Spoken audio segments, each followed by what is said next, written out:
حضور اکرم صلی اللہ علیہ وآلہ وسلم نے ارشاد فرمایا، جس شخص میں یہ 3 باتیں ہوں گی وہ ایمان کا مزہ پالے گا۔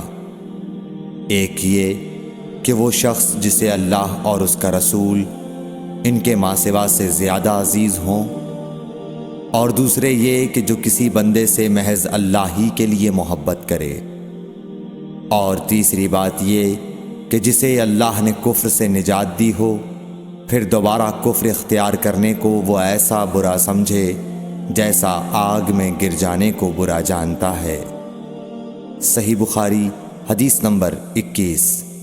حضرت محمد مصطفیٰ صلی اللہ علیہ وآلہ وسلم نے فرمایا، جب جنتی جنت میں اور دوزخی دوزخ میں داخل ہو جائیں گے، اللہ پاک فرمائے گا، جس کے دل میں رائی کے دانے کے برابر بھی ایمان ہو اس کو بھی دوزخ سے نکال لو۔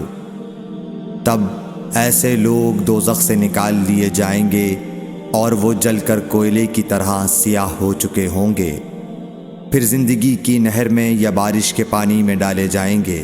اس وقت وہ دانے کی طرح اگائیں گے جس طرح ندی کے کنارے دانے اگاتے ہیں۔ کیا تم نے نہیں دیکھا کہ دانہ زردی مائل پیچ در پیچ نکلتا ہے؟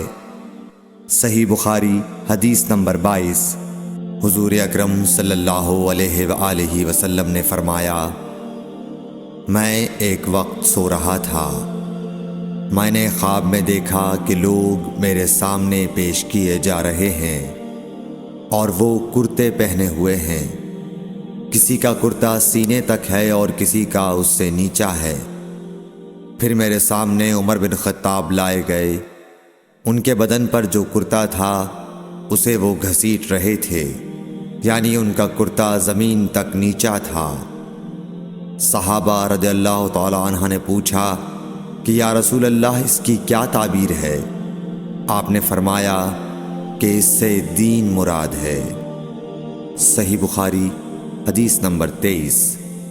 ایک مرتبہ رسول کریم صلی اللہ علیہ وسلم ایک انصاری شخص کے پاس سے گزرے، اس حال میں کہ وہ اپنے ایک بھائی سے کہہ رہے تھے کہ تم اتنی شرم کیوں کرتے ہو؟ آپ نے اس انصاری سے فرمایا کہ اس کو اس کے حال پر رہنے دو، کیونکہ حیا بھی ایمان ہی کا ایک حصہ ہے۔ صحیح بخاری حدیث نمبر 24۔ رسول اللہ صلی اللہ علیہ وسلم نے فرمایا، مجھے اللہ کی طرف سے حکم دیا گیا ہے کہ لوگوں سے جنگ کروں اس وقت تک کہ وہ اس بات کا اقرار کر لیں کہ اللہ کے سوا کوئی معبود نہیں ہے، اور یہ کہ محمد صلی اللہ علیہ وسلم اللہ کے سچے رسول ہیں، اور نماز ادا کرنے لگیں اور زکوٰۃ دیں۔ جس وقت وہ یہ کرنے لگیں گے تو مجھ سے اپنے جان و مال کو محفوظ کر لیں گے، سوائے اسلام کے حق کے۔ رہا ان کے دل کا حال تو ان کا حساب اللہ کے ذمے ہے۔ صحیح بخاری حدیث نمبر 25۔